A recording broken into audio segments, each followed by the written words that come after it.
Hello, good people, and welcome to Let's Live, Love, and Learn with Khalil Hill. I go by the name of Khalil Jiddu Hill, and I am excited once again to share a part of myself with you today. It is truly one of the highlights of my life. And so, before we get started, as always, going to give you this disclaimer. What follows are my thoughts and my beliefs that I've accumulated over the last 20 to 25 years of my spiritual journey. I will always encourage everyone to use their own discernment when listening to this content. There will be things that you agree with, and there will probably be many more that you disagree with. And that's 100% okay. The only thing that I ask is that you contemplate the concepts that resonate with you and just leave the rest behind. These life lessons that I'm sharing with you are not intended for you to adopt them, but they are simply being shared in order to encourage you and to inspire you to seek and find your own life lessons to enrich your lives. Ultimately, I'm hoping that this creative expression of mine makes people feel a little less alone and a little bit more loved as they continue their journey towards the heart of the Creator. So quick recap of the last video. We talked about Khalil Gibran and continued the discussion about his masterpiece, The Prophet. We went over the second of the two life lessons, which are essentially the cornerstones and the foundation of my belief system. That second life lesson was to trust life because every experience is for our soul's development. uh, I will always be appreciative of Gibran's impact on my life. His genius and artistry has left an indelible impression on me, and it will inspire me, I truly believe, for the rest of my days. And so, Khalil taught me about the infinite nature of love and all of its complexities and its beautiful simplicity as well. As I've said it before, and I'll say it again, Khalil Gibran in many ways represents my heart.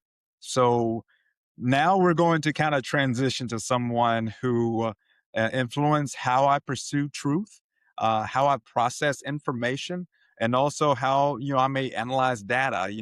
Uh, Jiddu Krishnamurti and the collection of writings and teachings in total freedom gave me the tools to really liberate my mind. Um, if Khalil represents my heart, then Krishnamurti definitely represents my mind. And so, one unique aspect about my relationship with Jiddu Krishnamurti is that, believe it or not, I actually disagree with him on quite a few things, to be honest with you. But that's also the reason why I admire him so much. He always encouraged critical thinking and debate. Truth wasn't something just set in stone. A lot of times when he was speaking in front of a group or crowd, he encouraged them to take this journey to find the answers together. And so he didn't believe we all should think or sound the same. In fact, he believed that, our journeys towards God or truth should be an individualized and unique path and journey. And so that belief inspired today's lesson, which is no one faith or religion can house every truth of God. And so I'm going to take you back a little of Jiddu Krishnamurti history here. And so on August 3rd, 1929, Krishnamurti delivered what's come to be known as the Disillusion speech in front of about 3,000 members of the Order of the Star in the East, founded by the Theosophical Society around, I think, 1911. The speech effectively dissolved the order, uh, which believed that Krishnamurti was the prophesied world teacher who would transfer the knowledge of the true constitution and workings of existence to humanity to them. On that Saturday, Krishnamurti repudiated the order's mission along with the title and expectations that they had of him. That speech, gosh, I read it and I read the context around that speech, and it had me in awe, to be quite honest with you, because of the courage and conviction that it took to to walk up there in front of 3,000 people who hail you as this prophesied world teacher, and essentially to say to them, you know what? Hello, I am not who you think I am, and I'm about to deliver a message that it goes totally against what you think I'm up here to do. In fact, I'm essentially going to bring all of this down to the ground. Um, that takes a lot of chutzpah. And so in that speech, Krishnamurti laid out his belief why each of us should seek our own unique truth and not to surrender our power of discernment to any authority.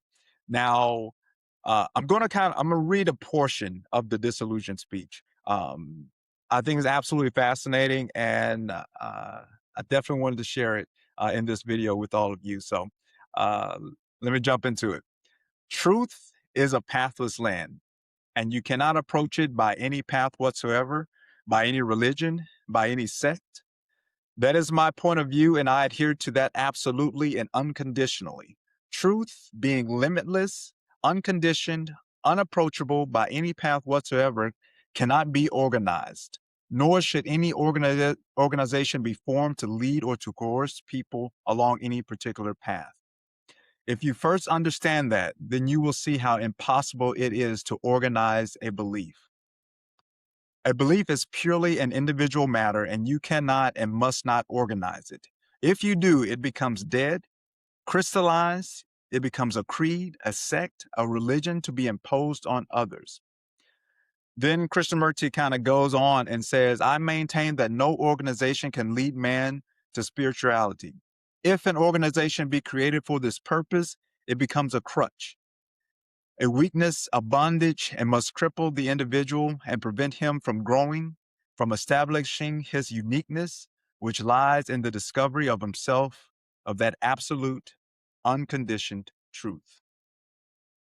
And so, you know, gosh, I know when I read those that quote from Krishnamurti in his speech, that many will consider his words sacrilegious. And that is to be expected, right? Others will listen to it and they may disagree with it purely on the merits, the logical merits of what he had to say. And to be honest with you, I actually disagreed with numerous things that he articulated that day, specifically in that speech or the portion of the speech that I just read to you.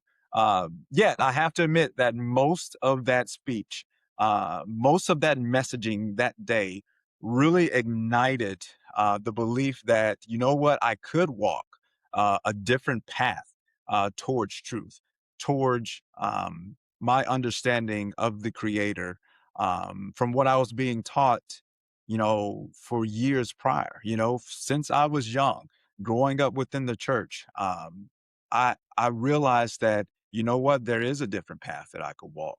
And that speech helped really inspire me and gave me the confidence to do that.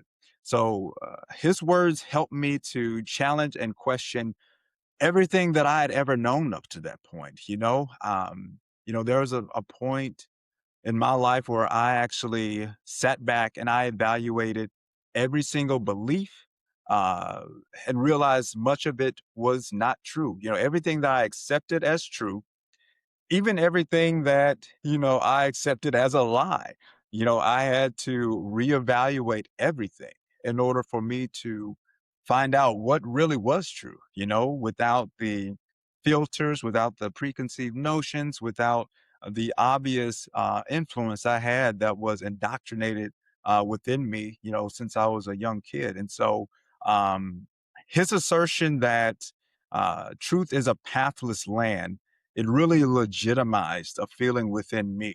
And I knew I already had an inkling, as I've mentioned before, but that statement really kind of emboldened me to start seeking and understanding more about God outside of the confines that I had searched for those answers in the past. And so you could say that in many ways, Gibran's words lured and inspired me to extrapolate beauty and purpose in all things. But it was Krishnamurti's intellect and his charismatic deconstruction of organized religion's authority that helped remove the largest barriers to my personal pursuit of truth. Now, I would like to kind of go into where I differ with Krishnamurti. And it kind of starts with where he says that I believe truth is, I guess, what's the word I'm looking for? He says that truth is limitless, and I agree with that 100%. But I can and do think that truth can form walls and shelters of the mind that protect us with limits when we need them.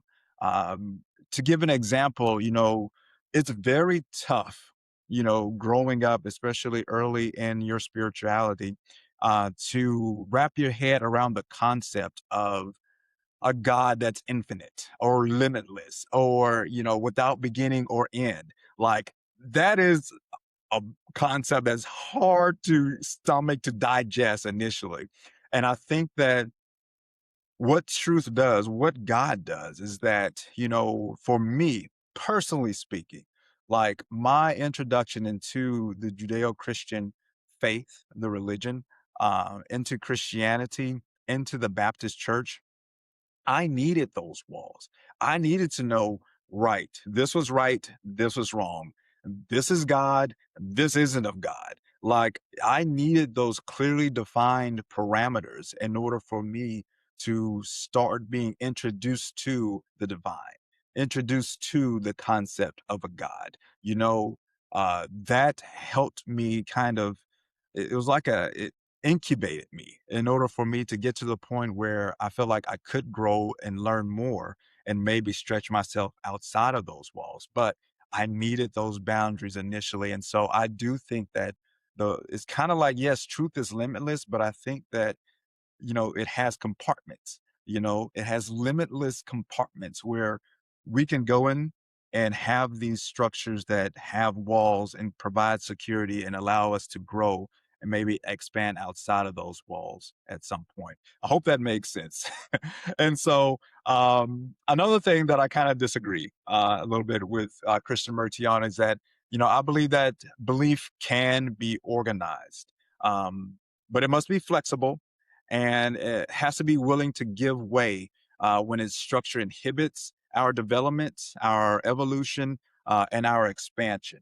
And so I think that, our organized religions that we have today, or organized faiths, I think that they are 100% um, needed. I think that they're a positive influence on society.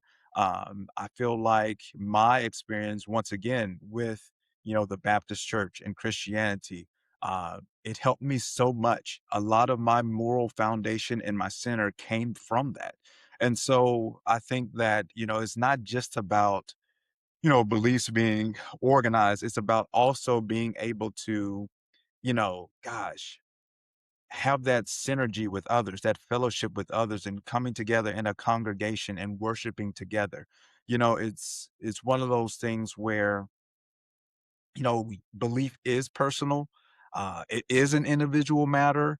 But I think through shared belief systems, we can find connection and that synergy of fellowship. I think it strengthens our faith. In many ways, I think it provides like social proof, especially when you're early on. Like the whole concept of, oh, there's this guy in the sky who punishes you when you do bad and rewards you when you do good. Like that's on the face of it, if you didn't grow up in that belief, that's kind of trippy, right? And so to have a, a group of people, a congregation where you can fellowship with, that you can worship with, and have this shared belief, it definitely serves as this social proof to let you know, like, hey, it's okay to believe in something that you can't feel, see, smell, or anything that you're accustomed to in this physical reality. And so, um, and then the last thing, I believe that, personally, I think that truth, it isn't a pathless land. In fact, I think it's divined by countless paths that stretch from every possible point of origin. I don't think that you can walk any single path that was previously trekked, but I do think that you're guided, that you're encouraged, and that you're rewarded for treading your own path. That belief gave me the courage to continue along my path of self discovery. Without it, I don't know if I would have been able to discard so much of my identity. And that's the thing, it can be very scary uh, to challenge the beliefs you've grown up with. And that was something that, I wrestled with for a very long time. And honestly, if it wasn't for me going off to school, to college, and getting away from that circle of influence, I can 100% guarantee you I would not be the person I am today. In order to explore those thoughts and those feelings that I had, I needed to be away from that influence constantly tugging and pulling on me. And so like I said, it can be scary to challenge those beliefs you've grown up with, especially when most of them not only contain your hopes and fears, but the things that you need, like security and belonging. All of that's wrapped up, in people's faith and the communities that they live in. And so I get it, right? It is tough to go against the grain. It is tough to fight against something that you've grown up all your life knowing. And so, but, it was one of the things that, I knew I had to do it. And, I knew that there was more out there for me to learn. Um, Gosh, it would have been far more difficult for me to live a life or accept any half truths, or for me to compromise my spirit, and my vigor for life by just going along with something that, I didn't really agree with. So yeah, there's times and there's moments in life where you are sparked, to seek something different, that that you can no longer go along with um, the norm, the motions. And I kind of mentioned it before in a previous video about, my friends and how I knew that, those who were homosexual, that it wasn't necessarily a choice of theirs. Um, but it was something that the church was telling me that that was wrong, that it was an abomination, and that they were going to hell because of it. And I wasn't ready to um, accept that. And that was one of the things that really told me that I had to go a different way and to kind of break away a little bit. And I'll get into that a little bit in the next video as we expound upon it. But so yeah, no one faith or religion can house every truth of God. And so here's a question that I'm leaving with you today. Do you believe that truth is a pathless land?